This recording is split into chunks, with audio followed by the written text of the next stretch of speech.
Countless hours have already been sunk into Halo Infinite's multiplayer.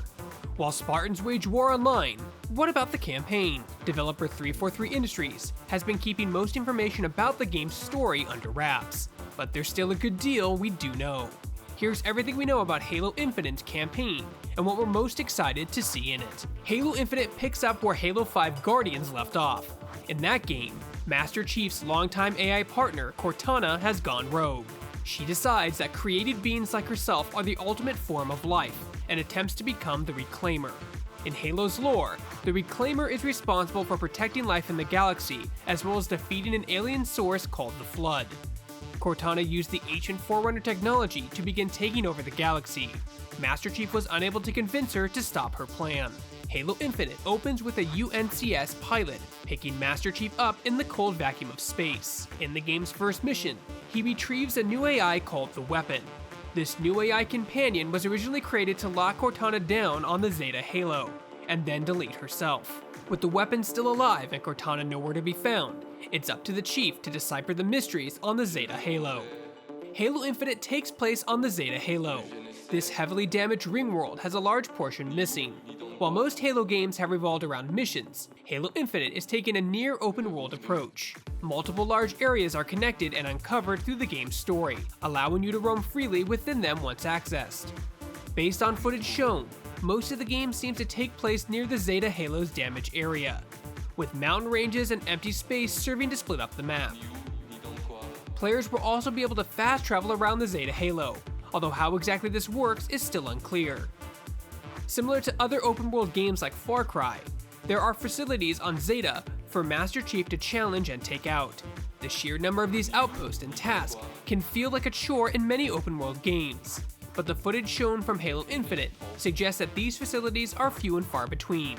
Many appear to be designed more like dungeon encounters than busy work. Plus, these facilities are the perfect chance to try out the grapple shot for real. It's definitely been fun to use in multiplayer, but it may be much more versatile in a single player setting, where balancing can be skewed to the player's interest.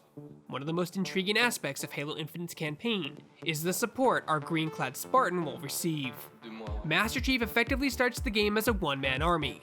However, through defeating camps and facilities, he can save captured UNSC Marines. These Marines will help him when rescued, though it is unclear if they will stick around for the entire areas or have a lasting impact on the story. Most mainline Halo games, excluding Halo 5, see Master Chief taking on the Covenant. However, in Infinite, it is the Banished that the Chief will have to contend with. The Banished are the faction that split from the Covenant during their war with humanity. They were formed initially from brutes, unhappy with the way the Covenant treated them. Over time, they performed small raids on the Covenant to amass weapons and ships, as well as pulling more forces to their side. At the onset of Halo Infinite, the Banished are in control of the Zeta Ring, and have placed numerous outposts on it. Because the Banished primarily comprise previous Covenant members, most foes will be familiar to anyone who's played a previous Halo game. Whether they know the location of Cortana or about the weapon is unclear. The Banished do bring new foes for Chief to tackle.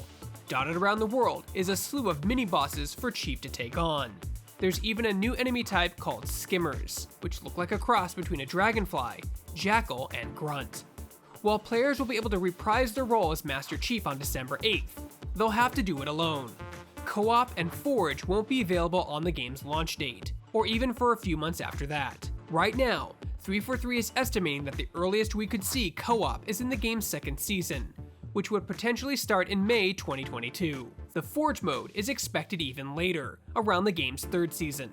That could put us as far back as August 2022.